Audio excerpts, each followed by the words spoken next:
ഇത് മാസ് മോട്ടോഴ്സിൽ നിന്നാണ്. നമ്മൾ ഹീറോ സ്പ്ലെൻഡർ പ്രോ വണ്ടിയുടെ പ്ലഗ് ഇടയ്ക്ക് അടിച്ചു പോകുന്ന കംപ്ലൈൻ്റ് ആണ്. പ്ലഗ് കുറച്ച് ഓടി കഴിയുമ്പോൾ പ്ലഗ് അടിച്ചു പോകുന്ന കംപ്ലൈൻ്റ് ആയിട്ടാണ് വന്നത്. അപ്പോൾ നമ്മൾ ജസ്റ്റ് വണ്ടി കയറ്റി നോക്കിയായിരുന്നു. നമുക്ക് കിടക്കുന്ന പ്ലഗ് പുതിയ പ്ലഗ്ഗാണ്. എയർ ഫിൽറ്റർ നോക്കുമ്പോൾ പുതിയ എയർ ഫിൽറ്ററാണ്. പ്ലഗിനകത്ത് എപ്പോഴും ഓൾറെഡി അത്യാവശ്യം കരിയുണ്ട്. എയർ ഫിൽറ്ററിൻ്റെ ഭാഗം നോക്കുമ്പോഴും പുതിയ ഫിൽറ്റർ തന്നെ കിടക്കണേ. അപ്പോൾ നിലവിൽ വണ്ടിയുടെ കംപ്ലൈൻറ്റ് എന്ന് പറഞ്ഞാൽ വണ്ടി നമ്മൾ സ്റ്റാർട്ട് ചെയ്തിട്ട് ഒന്ന് റേസ് ആക്കുന്ന സമയത്ത് സിലിണ്ടർ ഹെഡിനകത്തേക്ക് ഓയിൽ കയറി വരുന്നുണ്ട്. ആ ഓയിൽ കയറി വന്ന് കത്തണത് കൊണ്ടാണ് ആ പ്രോബ്ലം വന്നത്. അതായത് പ്ലഗ് നിൽക്കാത്തതിൻ്റെ കാരണം അതാണ്. ഓയിൽ ലെവൽ നമ്മൾ അഴിച്ച് ചെക്ക് ചെയ്യുന്ന സമയത്ത് ഓയിൽ ലെവൽ ഒരല്പം കുറവുണ്ട്. അതായത് തീരെ കുറവെന്ന് പറയാൻ പറ്റില്ല, എന്നാൽ പോലും പകുതിയിൽ ഏകദേശം ഒരു 150-200 മില്ലിയോളം കുറവുണ്ട്.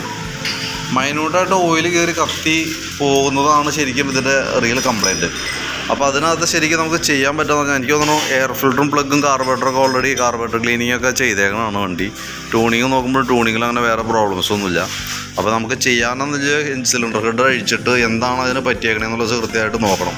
സിലിണ്ടറിനകത്ത് മിക്കവാറും സ്ക്രാച്ചസ് വന്നിട്ട് സിലിണ്ടർ ബോറിനകത്ത് സ്ക്രാച്ച് വന്നിട്ട് ഓൾറെഡി മൈന്യൂട്ടായിട്ട് ഹെഡിനകത്തേക്ക് കരി കയറി വന്നുണ്ടാവും. ഓയിൽ കയറി വരുമ്പോഴാണ് ആ ഫേസിൽ വന്ന് കത്തുമ്പോഴാണ് കാർബൺ കൂടുതലായിട്ട് വരിക. അങ്ങനെയാണ് പ്ലഗ് അടിച്ചു പോകും. അതാണ് ശരിക്കും അതിൻ്റെ റിയലായിട്ടുള്ളൊരു കേസ്.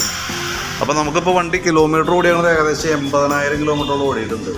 86,000 കിലോമീറ്റർ ഓടിയിട്ടുണ്ട്.